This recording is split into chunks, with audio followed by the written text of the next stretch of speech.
Mesdames, Messieurs, bonjour. Bienvenue à la revue des grandes unes de ce mardi. Allons tout de suite en kiosque avec les journaux parus ce matin et parvenus à notre rédaction. On commence donc par le quotidien La Nouvelle Expression qui met en sa une.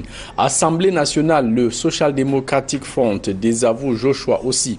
Selon le journal, le comité exécutif national a condamné la signature par son premier vice-président de la pétition envoyée par les députés camerounais au Congrès américain en février 2021 et aussi le NEC demande à son député ou demande au premier vice-président du SDF ainsi qu'aux députés signataires de cette pétition de déployer la même énergie pour saisir le président de la République afin que la question anglophone soit inscrite à l'ordre du jour de la session qui se tient en ce moment. Le journal parle aussi de Ahidjo Abia, un discours prophétique. En 1959, Daniel Kemajou, président de l'Assemblée législative, avait tenu un discours dont les étincelles continuent de jaillir. Un article que vous lirez en page dans les doubles pages 5 et 7 du quotidien La Nouvelle Expression. Le journal parle aussi de Bamenda, un veuf enlevé. Des hommes lourdement armés ont pris d'assaut le lieu du deuil et ont kidnappé un homme qui attendait d'enterrer son épouse.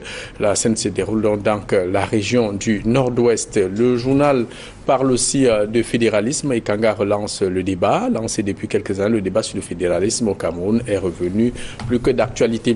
Le quotidien Le Messager met en sa une AstraZeneca, le vaccin de la mort. Le journal pose la question, la suspicion du lien de causalité qui britannique et les problèmes sanguins au centre d'une vive polémique. Assistance humanitaire, écrit le journal Paul Biya au secours de Biangema. Le président de la République a donc envoyé une mission humanitaire avec en tête le ministre de la Défense Joseph Betty Assomo et le ministre de l'administration territoriale pour la Tangandji de convoyer un important don humanitaire aux populations sinistrées de la Guinée équatoriale qui ont subi des explosions, qui ont connu des explosions mortelles. Le journal parle aussi du RDPC sur les sentiers escarpés de l'alternance. Critiqué pour son immobilisme, le parti au pouvoir veut faire sa mue malgré la résistance des hiérarques. Le président Paul Biya avait d'ailleurs parlé de transition générationnelle, mais dans son propre camp, les spécialistes, alors les hiérarques de l'immobilisme ne l'entendent pas de cette oreille. Le quotidien Mutation met en sa une service électrique sous l'orage, écrit le quotidien. Une coupure d'électricité, baisse de tension, les perturbations se multiplient depuis le retour des pluies à Yaoundé et ses environs. Le journal vous invite à lire son enquête de la page 4 à la page 5. Chantier naval, grève au chantier naval, les employés qui revendiquent plusieurs mois d'arrêt de salaire et les primes de technicité. Le journal parle aussi du SDF, pétition au Congrès américain. Joshua aussi revient à la charge. Le journal fait donc le compte rendu du Sénèque qui s'est tenu à Yaoundé. Émergence, zone CEMAR, la mise en circulation d'une nouvelle gamme de billets de banque se précise, même si elle se précise, il faut surtout préciser qu'elle se précise au moment où le Cameroun a encore plus besoin. Les pièces de monnaie se font de plus en plus rares. Adamo, l'exploitation artisanale de l'or tourne à l'émeute dans un champ minime. La scène se déroule donc à Galim, dans le département de Galim-Tinière. Galim-Tinière, c'est donc la Damawa, où des Chinois venus exploiter partie par les populations qu'on menaçait de déguerpir. Ils n'entendaient pas quitter sans être dédommagés, tout au moins partir sans laisser des traces. Le journal Cameroun Tribune parle de catastrophe en Guinée équatoriale. Au beau geste de Paul Biya, le président de la République a dépêché hier une mission d'assistance humanitaire pour porter l'aide du Cameroun à ce pays frère frappé par une série d'explosions mortelles le 7 mars dernier.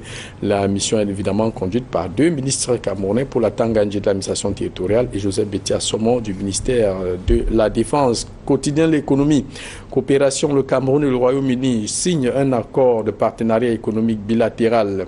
Il permettra aux deux pays de poursuivre les échanges commerciaux après la sortie du Royaume-Uni de l'Union européenne le 31 décembre 2020.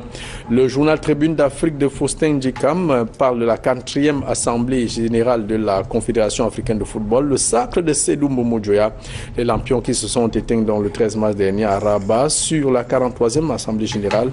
Patrice Motsepe devenant évidemment le 8e président de la CAF. Le Cameroun entre au comité exécutif par la voix de Sédou Mbombo Djoya. Le journal Vision économique parle de sociétés métropolitaines d'investissement de Douala. Les batailles de leadership plongent la structure dans le chaos.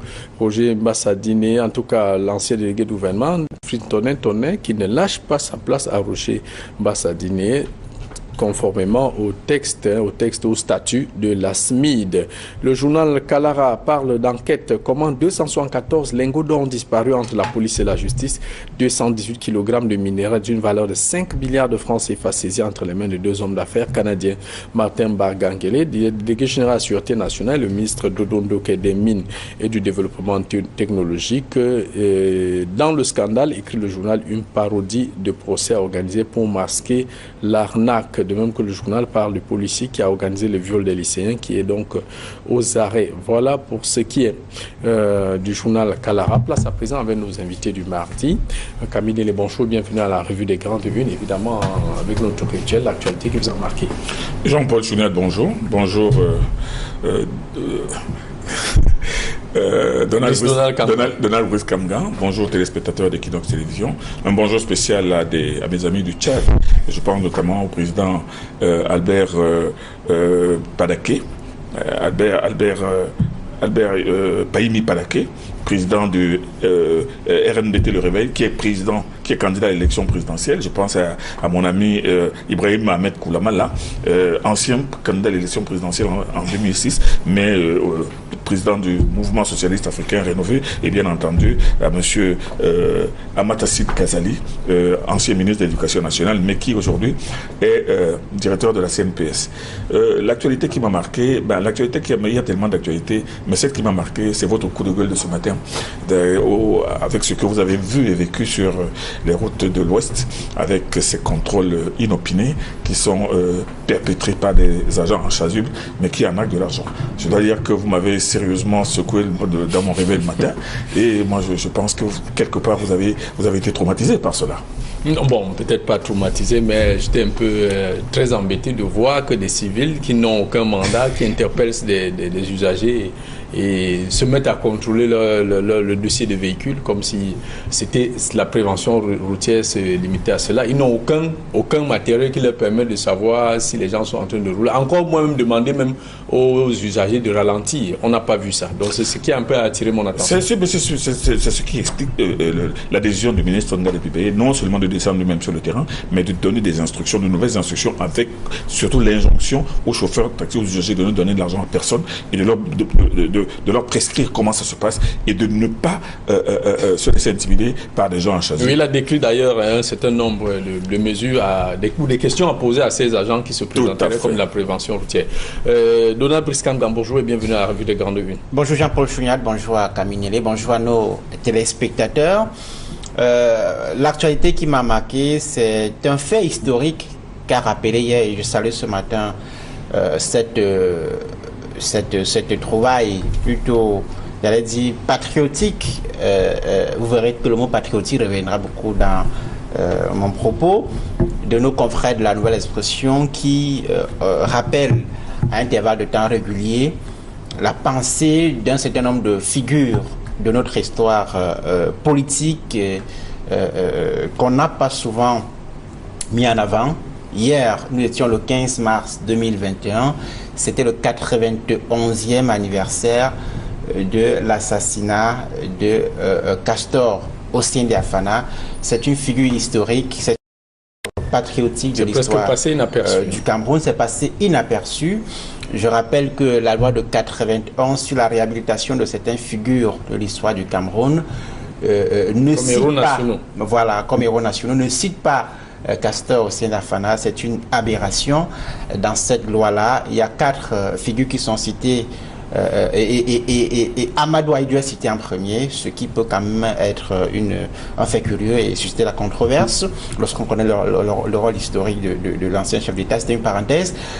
3 autres figures sont citées, Félix Roland Moumier, Ernest Wandier et puis enfin Amadou Aïdou, comme j'ai dit.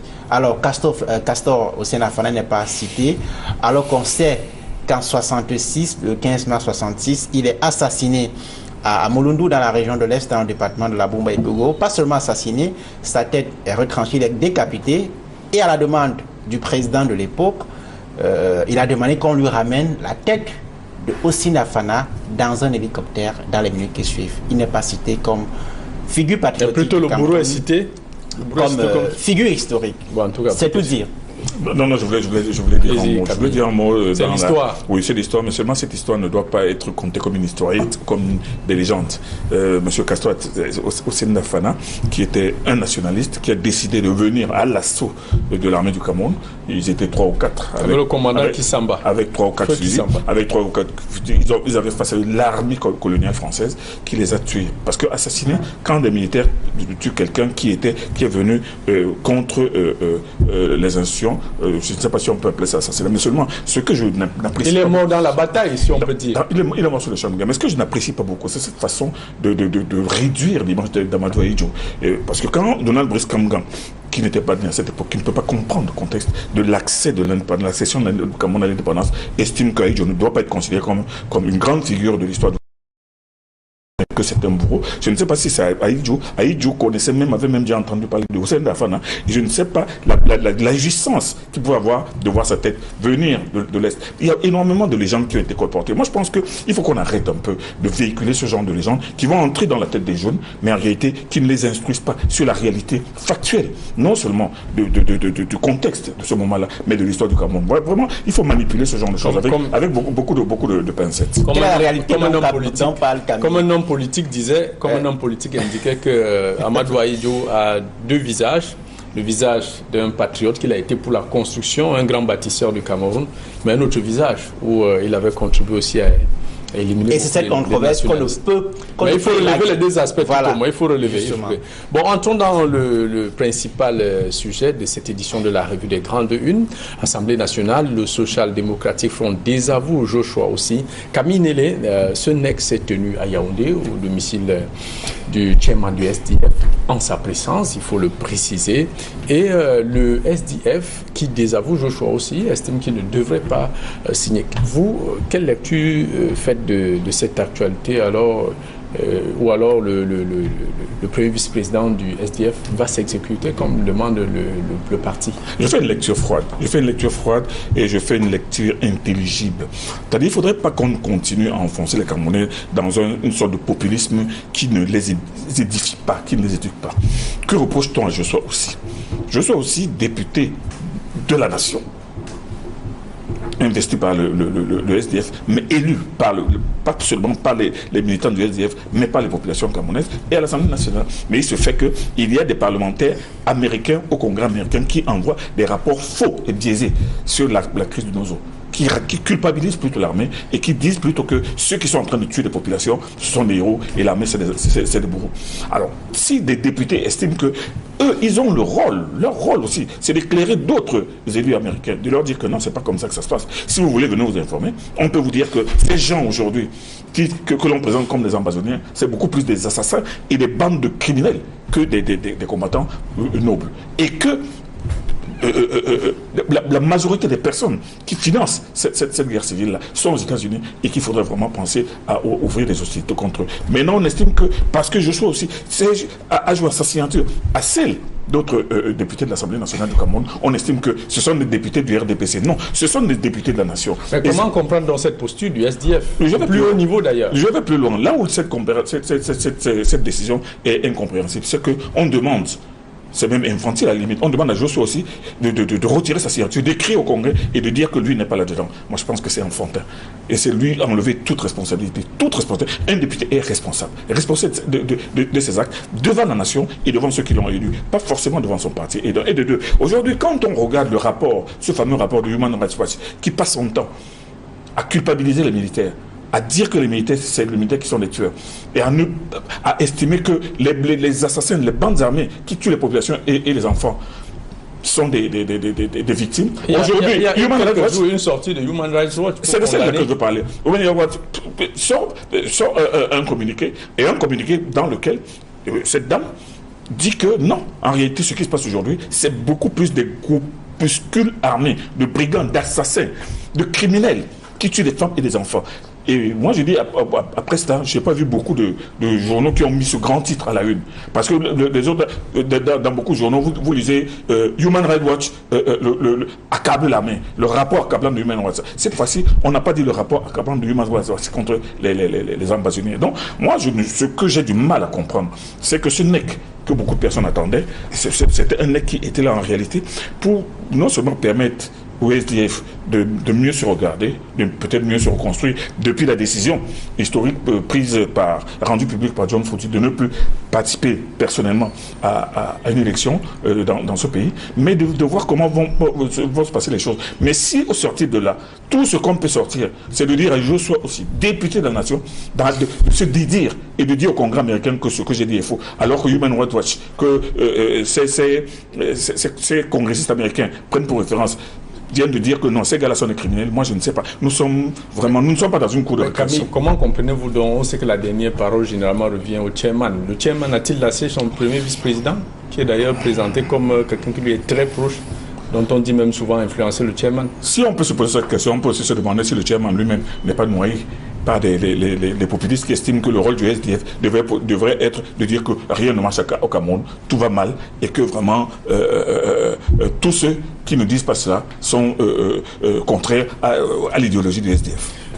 Donald Brice-Kamgan, est-ce que vous regardez cette posture, cette position du SDF? Le député Joshua aussi va-t-il s'exécuter pour rester en harmonie avec la décision du parti, dit-on souvent la discipline du parti?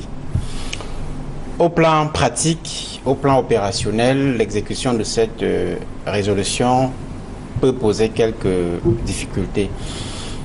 Mais il me semble que le National Executive Committee... Lesquelles, par exemple, difficultés?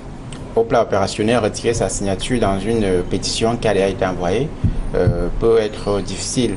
Autre chose, le parti demande aux députés du SDF, ils sont 3 en dehors de Joshua aussi, qui ont signé cette pétition, devrait, avec les autres du RDPC, en sorte que la question anglophone soit inscrite à l'ordre du jour du Parlement. Cause tout au moins noble, non? Oui, absolument, absolument. Je pense que la décision du NEC a été prise pour rester en conformité avec la ligne politique de cette formation politique. Je voudrais rappeler que Joshua aussi est le candidat du SDF à la récente présidentielle avec les résultats que l'on connaît, un certain nombre d'informations plus ou moins exactes sur de supposés deals souterrains entre lui et le pouvoir, un certain nombre de sorties controversées ces dernières années, qui en rajoutent déjà des suspicions nourries au sein de l'opinion sur les relations entre le chairman du SDF lui-même et le pouvoir de Yaoundé. L'ensemble de ces faits l'a ajouté à cette pétition, qui est quand même curieuse. Je voudrais rappeler que c'est une pétition pour demander le rapatriement des personnes qui sont émigrées du fait, pour certaines, de la crise dans les régions du Nord-Ouest et du Sud-Ouest. Qui sont connus pour leur implication directe. Il faut dire le mot Donald Brice. Il ne faut pas faire des circonvolutions. Je rappelle que depuis que... J'aime bien le chauvinisme que certains Camerounais développent. Je suis tout à fait d'accord. Le patriotisme, on parle de patriotisme tout à l'heure. Jean-Paul Chouniat, je rappelle, ce sont des faits, que depuis le début de la crise anglophone, le Parlement s'est réuni 15 fois. 1, 2, 3, jusqu'à 15 fois. 14 fois en session ordinaire, une fois en session extraordinaire, c'était en 2019, pour parler du code général sur les collectivités territoriales décentralisées. Ça fait 15 fois. Et la question anglophone n'a jamais été inscrite à l'ordre du jour. On se rappelle même qu'une fois, les députés SDF ont bloqué toute une session pour exiger que cette question soit inscrite à l'ordre du jour du Parlement. De quel Parlement parlez-vous? Est-ce que ce Parlement existe au plan pratique? Beaucoup de Camerounais ont raison de douter. Et aujourd'hui, que des parlementaires disent au Congrès américain, disent aux États-Unis qu'ils ne comprennent rien de la crise anglophone, c'est un peu enfantin. Qu'est-ce qu'eux-mêmes ils en savent? Quel est le rapport qu'ils ont fait de leur lecture de la situation qui prévaut dans le Nord-Ouest et le Sud-Ouest? Quelles sont les missions qu'ils ont menées dans ces régions pour rendre compte à l'exécutif et l'amener à prendre des décisions intelligentes pour sortir de cette crise? On a au contraire des gens qui sont au Parlement et qui semblent défendre leur prébende plutôt que de s'occuper des intérêts de la population qu'ils sont censés défendre. c'est absolument enfantin. Camille, pour votre réaction, on comprend pourquoi Donald l'indiquait, 15 sessions, la session parlementaire, la crise anglophone est là. On se rappelle que les députés du SDF, avec l'honorable Joshua aussi d'ailleurs en tête, avaient une fois boycotté une session à l'Assemblée. Mais comment comprendre cette posture à saisir le Sénat américain sur ces récriminations qu'ils font contre le Cameroun, et qu'entre-temps à l'Assemblée, au Parlement camerounais, on ne débat pas de la question anglophone. Cette question, elle est si insidieuse qu'on ne devrait pas la débattre au Parlement? Non, c'est une question importante, c'est une question névralgique, c'est même une question grave. Il faut vraiment en parler chaque fois que les députés, notamment du SDF, parce que ce sont les députés du SDF qui se sont illustrés. Ils ont d'ailleurs payé le lourd tribut. Par cette demande incessante de l'inscription de ce sujet important au débat de l'Assemblée nationale. Et c'est tout à leur honneur. Et on ne peut pas dire que le député Joshua aussi n'a pas fait partie de ceux qui ont exigé l'inscription de ce sujet. Mais moi, je voudrais qu'on arrête, qu'on s'éloigne un peu des caricatures, les mêmes caricatures qui font que ce que certains se complaisent à appeler le peuple entendent des phrases toutes faites et des mots tout faits et ils se disent qu'on ne va pas dans le détail. Qu'est-ce que Joshua aussi a fait de criminel ou de contre-productif dans l'idéologie du SDF, en disant que ce que vous entendez, ce n'est pas ce qui se passe au Cameroun aujourd'hui. Ce sont des bandes armées criminelles. Et c'est ce que vient d'affirmer Human Rights Watch. Ce sont qui tuent des gens, qui tuent des enfants, qui rançonnent des gens, qui kidnappent des gens. Quand il le dit et quand il demande avec ces députés que les personnes qui financent, vivent aux États-Unis, sont connus, ils ne se cachent même pas. Moi, je pense qu'il y a quelque chose. Je ne sais pas pourquoi on va commencer à estimer que nous sommes des personnes qui sont exilées. Non, exilées, oui, on veut bien. Mais qu'on dise que, franchement, qu'on appelle un chat, qu'on dise que ces personnes citées comme les instigateurs et les éminents grises. Si, par exemple, ces personnes dont vous citez ont déjà la nationalité américaine, est-ce que les États-Unis arrêteraient ces citoyens? Ça, c'est un autre débat. C'est un autre débat. À ce moment-là, il appartiendra aux États-Unis de dire que ces gens sont des citoyens américains. Nous ne pouvons pas les extrader. Mais il n'en demeure pas moins que la démarche des parlementaires camerounais de dire la vérité et de présenter la réalité factuelle au Congrès américain qui est loin. Vous savez, les États-Unis, moi, il y a des gens quand ils citent parfois Joe Biden, ils citent parfois le gouvernement américain, le Sénat américain et tout ce que vous voulez. Le Cameroun est tellement petit, tellement loin de leurs préoccupations que il y a même des gens qui ne savent même pas qu'il y a plein d'Américains qui ne savent même pas où se trouve le Cameroun. Donc, si des gens s'activent, des lobbies s'activent à ce que le problème du Cameroun soit présenté comme une guerre de l'armée contre des civils, et on les désigne comme des populations civiles innocentes qui sont tuées, massacrées, et que des parlementaires camerounais, au même titre que les parlementaires américains, disent que non, c'est pas comme ça que ça se passe. Voici la version. Voici la version. Et qu'on estime que ces gens-là l'ont fait parce qu'ils sont du RDPC. Bon, moi, je dis, nous tombons dans l'infantilisme. Camille, au-delà, admettons que, comme vous le dites si bien, les députés RDPC et du SDF ont joué leur rôle. Alors, pour vous, est-ce que finalement, cette position du NEC contre Joshua aussi cacherait d'autres combats en souterrain, surtout quand on sait que ni John Fouli a dit qu'il ne sera plus candidat à une élection? Ni John Fouli a dit qu'il ne sera plus candidat, mais il n'a pas dit qu'il ne sera plus président. Il n'a pas dit qu'il ne sera plus même chairman honorifique. Il n'a pas dit qu'il se retire de la politique. Les combats dont les journalistes parlent et certains, surtout les réseaux sociaux, parlent pour le contrôle du SDF, ben c'est peut-être dans leur tête que ça se passe. Il est vrai que le SDF est vraiment à la croisée des chemins aujourd'hui, mais moi je pense, et je n'entre pas dans la cuisine interne du SDF, c'est chaque parti qui définit sa démarche comme il veut, mais moi je pense que ce qui vient de se passer avec ce désaveu public du vice-président, du premier vice-président. Du premier vice-président, oui, du premier vice-président, pas le président. Moi, je dis que c'est quelque chose d'assez surprenant. Et il ne serait pas surprenant que dans les jours qui vont venir, des étincelles vont commencer à provenir de ce SDF. Mais ce que l'on retient, c'est que depuis le début de toutes ces clameurs, le député Joshua aussi n'a pas beaucoup parlé. Parce qu'il estime que les choses intelligentes n'ont pas besoin d'être criées. En tout cas, il était passé sur les antennes d'Equinos pour apporter des précisions. Hier matin. Donald, bien avant même cela, Brice Donald Kamgan tel que nous voyons, la position du NEC est connue. Joshua aussi, je ne veux pas dire qu'elle va-t-il s'exécuter, vers quel scénario peut-on présager? Le scénario... je voudrais quand même rappeler à Camille qui parle de Human Rights Watch. On a effectivement vu un tweet de Hilaria Legosi, chercheur senior à Human Rights Watch, qui a indiqué que les séparatistes commettent des exactions dans le... Personne ne l'a jamais nié. Hein. Ceux qui parlent souvent de Human Rights Watch ne lisent pas les rapports. Moi, je lis tous les rapports de Human Rights Watch. Les exactions sont souvent catégorisées armées et séparatistes. Évidemment, peut-être qu'on ne fait pas trop d'emphase avec une emphase sur les actions commises par les forces gouvernementales. Pour une raison qui est liée à la défense des droits humains, c'est que la responsabilité de protection à la fois des civils et de l'armée revient à l'État. C'est un principe qui est sacré. Cela étant dit, sur la question du rapatriement des personnes qui sont aux États-Unis, en Norvège, ainsi de suite, on a des informations plus ou moins précises sur le fait que le gouvernement qui dit vouloir faire rapatrier ces personnes n'aurait initié aucune procédure administrative. En tout cas, Donald, là n'est pas le débat. Oui, je voulais rappeler ça. Non, c'est important de le rappeler. Pourquoi? Parce que certains ont intérêt à ce que la crise perdure. Ça fait vendre les armes, ça fait acheter les munitions, ça alimente un certain nombre d'acteurs. Et c'est ce que Camille ne peut pas dire. Et les députés qui parlent, ils le savent, ils sont s'assurés de savoir de toutes les façons. Des acteurs officiels plus ou moins connus profitent de la situation dans le nord-ouest et le sud-ouest et ont intérêt à ce que cela perdure autant que faire se peut. Ça, les députés devraient pouvoir laisser cette question. Économie de la guerre. Économie de la guerre, c'est connu. Le scénario qui se joue à SIF, le congrès pour la désignation des nouveaux responsables, il est imminent.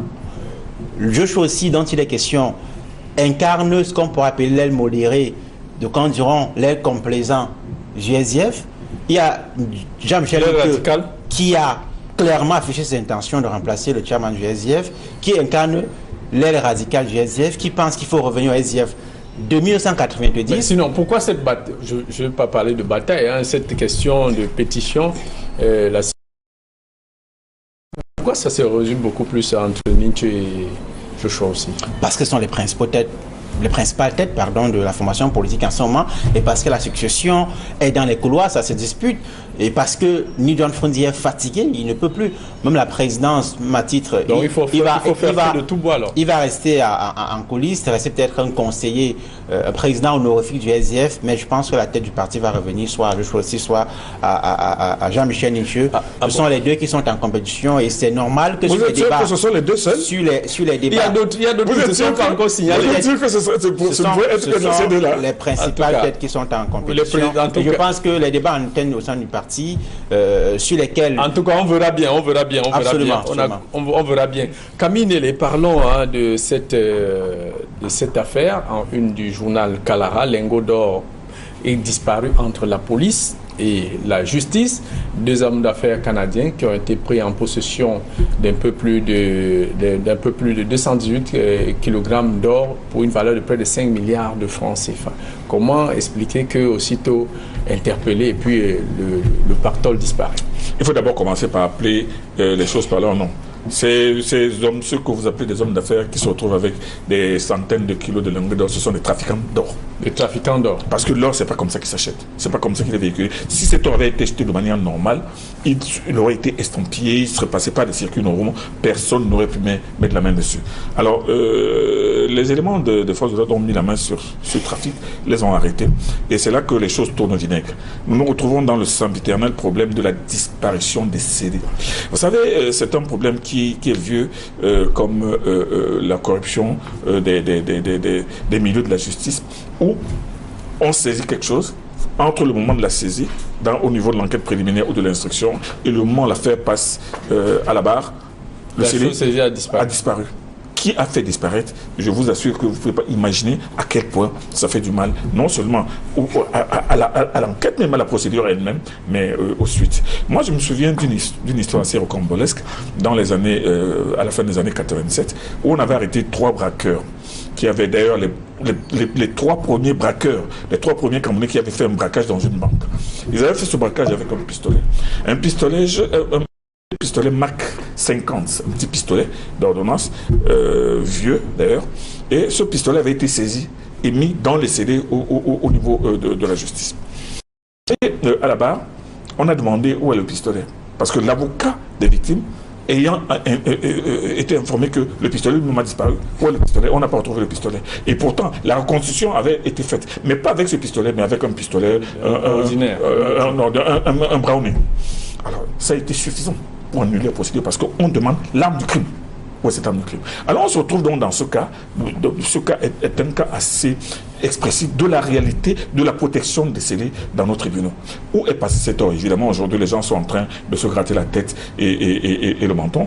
Et c'est assez compliqué pour tout le monde. Il est vrai que l'activité elle-même était illicite et illégale. Mais maintenant, où est l'or? Le trafic a simplement poursuivi son chemin. Plus Donald. Alors, c'est un journal très sérieux qui parle de cette affaire. Kalara, qui est connu pour sa notoriété sur les questions judiciaires. Ça rappelle simplement le trafic qui est bien ancré dans les habitudes de l'exploitation minière au Cameroun, avec, comme c'est le cas pour cette affaire dont parlent nos confrères ce matin, une implication souvent des plus hauts responsables, parce que le journal a cité le délégué général à la sûreté nationale et le ministre des Mines dans cette affaire. C'est extrêmement grave. Il y a beaucoup de trafic dans ce secteur. Le Cameroun vient de créer il y a quelques mois seulement une société minière nationale. On espère que cela va assurer plus de transparence dans la gestion de cette ressource de sous-sol. On a toujours de la peine à voir à la fois la traçabilité et les retombées pour l'économie nationale. Pour sortir de cette émission, Camille et Léon, parlons de cette mission humanitaire à Malabo. Le président de la République qui a mis en mission le ministre de la Défense et le ministre de l'Administration territoriale.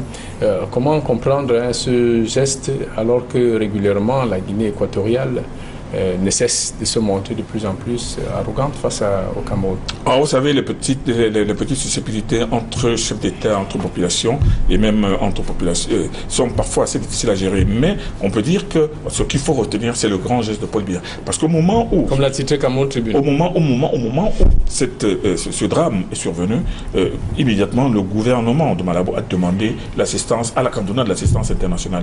Et la plupart du temps, c'est Médecins Sans Frontières, c'est des ONG qui viennent de l'Occident pour venir nous secourir parce que nous sommes des malheureux. Or, quand on voit que c'est un pays africain qui vient avec des vivres, avec des malgré tous les problèmes que le pays de Paul Biya malgré tout, et envoyer des vivres et tout pour aller soutenir un pays, moi je pense que ce geste doit être d'abord reconnu, il doit même être salué, plutôt que de regarder des choses qui ne vont pas. Voilà une chose qui va bien. C'est-à-dire que l'aide et la compassion pour un pays qui vient d'être victime d'un drame. Donald, assistance de proximité. Oui, mais surtout assistance pour avoir quelques arrangements dans les couloirs diplomatiques. Vous savez qu'il ne faut pas toujours voir les gestes diplomatiques au premier degré. Le Cameroun et la Guinée équatoriale partagent une longue frontière et les deux solidaires se connaissent bien, sont même des frères au plan ethnique. Donc, plan même traditionnel. Voilà, donc il y a des intérêts qui se jouent à ce niveau-là. Il n'y a rien de sincère dedans? Non, il y a la sincérité. Le Cameroun a toujours apporté son aide à la diplomatie. Le Cameroun a toujours apporté son aide à la Guinée équatoriale. Mesdames, Messieurs, merci d'avoir participé à cette édition de la revue des Grandes Unes. Rendez-vous demain pour une autre de la semaine. Restez scotchés sur les programmes d'Equinox Télévision.